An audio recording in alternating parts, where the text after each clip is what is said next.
Vous savez que le mot autorité est un mot très intéressant et qui vient du latin autor. Excusez-moi de faire le cuistre, mais autor veut dire en droit romain, il doit y avoir des avocats parmi vous peut-être, ou des hommes de loi, ils savent parfaitement ce que c'est qu'un aval, celui qui se porte garant pour un prêt quelconque, ou qui se porte garant devant un mineur, devant un tribunal. C'est lui qui est l'aval. C'est ça l'auteur, il se porte garant. Et par conséquent, qu'est-ce qu'un auteur? Je suis un auteur de livres, je me porte garant de ce que j'ai écrit. Je suis le responsable de ce que j'ai écrit. Et si je cite et si je mets beaucoup de notes en bas de page, c'est que je ne suis plus le garant, je cherche un garant, je cherche un auteur, je cherche un aval. Très bien. Ça, c'est du latin. Mais je voudrais vous proposer la traduction anglaise du mot autorité. Vous savez sans doute, lorsqu'il s'agit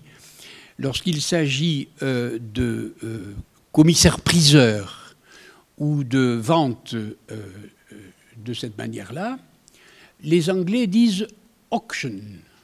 Auction, vous connaissez le mot, c'est vente aux enchères. Les enchères, c'est auction en anglais. Et vous observez que sur le mot auteur, ils ont mis un petit C, auction, le C.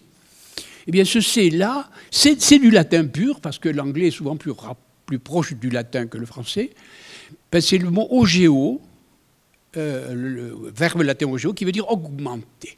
Augmenter. Et le mot augmenter est la racine du mot auteur. Et par conséquent, de nouveau, parlons de la collaboration, parlons de la coopération.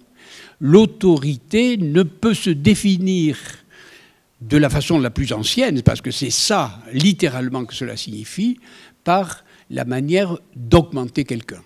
Un vrai professeur a de l'autorité envers ses élèves si et seulement si il les augmente. S'il augmente leur savoir, s'il augmente leur capacité, s'ils augmentent, etc. Et je crois que si vous avez dans l'esprit ce sens profond du mot autorité, vous aurez tout d'un coup un nouveau rapport intéressant avec Petite Poucette, parce que Petite Poucette, elle, étant donné qu'elle est devenue, avec autant de guillemets que vous voudrez, qu'elle a accès universel aux informations, vous pouvez présumer de sa compétence, ou parier sur la compétence qu'elle a au premier abord.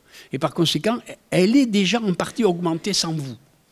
Et là, il y a un petit problème de rapport entre les générations.